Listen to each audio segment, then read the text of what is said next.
বন্যা উপদ্রুত জেলার সংখ্যা 11টি, এখানে কোনো পরিবর্তন নাই। উপজেলার সংখ্যা হচ্ছে আমার 74টি এবং ইউনিয়নের সংখ্যা হচ্ছে 541টি। আর পানিবন্দী পরিবারের সংখ্যা সর্বশেষ তথ্য অনুযায়ী আজকে দুপুর 1টা পর্যন্ত 12,07,429টি এবং ক্ষতিগ্রস্ত লোকের সংখ্যা 56,19,375 জন।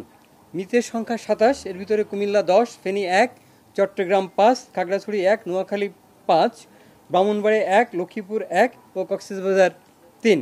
নিখোঁজ লোকের সংখ্যা হচ্ছে 2, আগে যেটি ছিল মৌলভীবাজারের।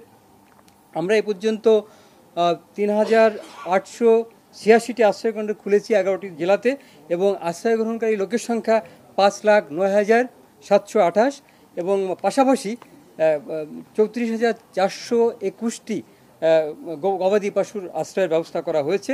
এই 11টি জেলায় আমাদের 620টি মেডিকেল টিম কাজ করছে।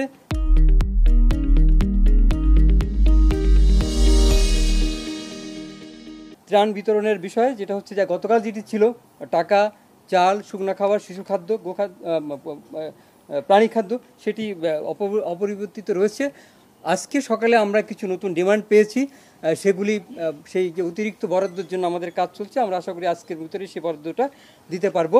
আমরা যথারীতি উপদ্রুত এলাকায় শুধু এই মন্ত্রণালয় নয়, আমাদের সেনাবাহিনী, নৌবাহিনী, ফায়ার সার্ভিস, সিভিল ডিফেন্স, বৈষম্য বিরোধী ছাত্র আন্দোলনের কর্মীরা, সমন্বয়করা, বিভিন্ন মেডিকেল টিম, সরকারি, সামরিক এবং বেসরকারি পর্যায়ে সবাই সমন্বিতভাবে কাজ করে যাচ্ছি।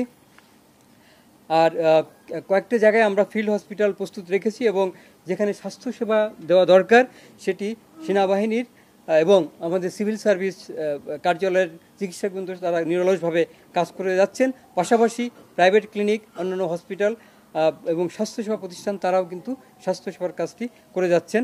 আমরা সার্বক্ষণিকভাবে মন্ত্রণালয় একটি সহযোগিতার জন্য একটি নাম্বার চালু রেখেছি। সেখানে আমরা বিভিন্ন আবেদন পাচ্ছি, বিশেষ করে উদ্ধার এবং ত্রাণ বিতরণের জন্য। সেগুলি আমরা সশস্ত্র বাহিনী বিভাগের সঙ্গে সমন্বয় করে সে কাজগুলি আমরা প্রতিনিয়ত করে যাচ্ছি।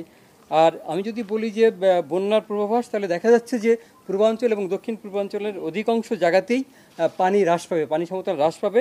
শুধুমাত্র একটি জায়গার কথা বলা আছে যে আপনার উত্তর পশ্চিম বঙ্গোপসাগর এবং তৎসংলগ্ন বাংলাদেশের দক্ষিণাঞ্চলে একটি সুস্পষ্ট লঘুচাপ দেখা দিয়েছে এবং এর প্রভাবে 24 ঘন্টায় দেশের দক্ষিণ এবং দক্ষিণ পশ্চিম অঞ্চলে মাঝারি থেকে ভারী বৃষ্টিপাতের সম্ভাবনা আছে এবং এই অঞ্চলের পানি সমতল কিছুটা বৃদ্ধি পেতে পারে।